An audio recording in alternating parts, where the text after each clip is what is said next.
If you've been saying, I want to publish a book someday, I need you to hear this. Your biggest problem isn't writing. It's that you're trying to make about 20 decisions before you've made your first important one. What should I write? Which niche should I choose? Should it be fiction or nonfiction? Should I use my real name? Paperback or hardcover? What size should the book be? Which font should I use? And before you know it, you're comparing two slightly different shades of blue for a book cover that doesn't actually exist yet. I've seen this happen again and again. People don't get stuck because they have no ideas. They get stuck because they have too many ideas, too many tools, and absolutely no clear order of using them. So today, I want to give you a very simple way to get moving. Before you worry about covers, keywords, advertising, or anything else, make 3 decisions. 1 reader, 1 promise, 1 next step. That's it. Let's start with 1 reader. And no, people who like books is not a reader. Neither is women between 18 and 65. That's almost everybody. Picture one actual person. What do they really enjoy? What are they searching for? What frustrates them? What would make them pick your book instead of one of the 1,000 other books available? If you're creating a practical nonfiction book, perhaps your reader is a busy parent who simply wants family meals without spending every evening in the kitchen. That could be it. If you're writing fiction, perhaps it's someone who loves small town mysteries, clever clues, and a story they can enjoy without sleeping with the lights on afterwards. The clearer you are about that person, the easier it is to make a decision. Now, let's talk about the promise. Every book makes a promise.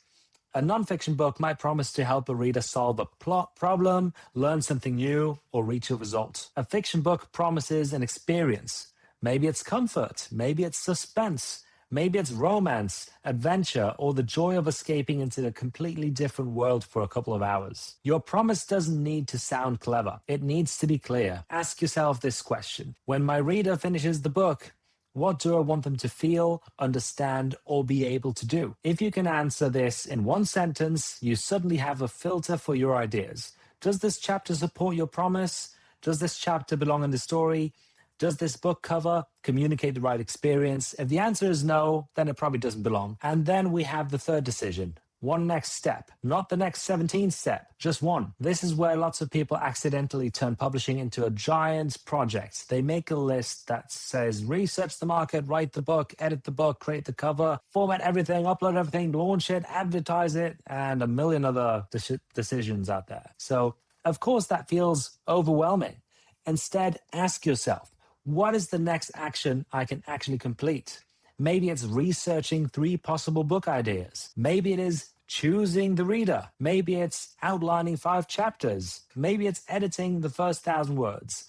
Small, specific actions create finished. Huge, vague goals create very impressive to-do lists. And yes, I can help you move faster, of course. It can help you explore niches, brainstorm ideas, create outlines, but it's just a tool. It isn't a substitute for direction, judgment, and your own voice. If you give AI a fuzzy idea, it will often come with you with a fuzzy idea. That's how people end up with content that looks fine, but somehow feels like it was written by a very enthusiastic office printer. So you will need to know who you're helping, what's your promise, and what you're doing next. So here's something you can do as this video ends. Open the notes on your phone and complete these 3 sentences. My reader is, they want, and my next step is. Don't spend an hour making this a perfect answer. Give yourself 5 minutes. Clarity usually comes after making a decision and testing it, not from sitting around waiting for a perfect idea to descend from the heavens. This is also exactly why we created the Publishing Success Accelerator inside of school. It's for people who want guidance, publishing tools, practical training, and a community around them as they move from idea towards a real finished book. There's no magic button. I'm definitely not going to tell you that this is overnight riches. If you want to help choosing the book direction, using AI definitely is the way to go with some human input. And before you go, tell me in the comments where you are right now. Do you have a book idea? Are you writing? Are you stuck halfway through or have already published your first book? Remember this: 1 reader, 1 promise, and 1 next step. That's how books gets out of your head and into the hands of readers.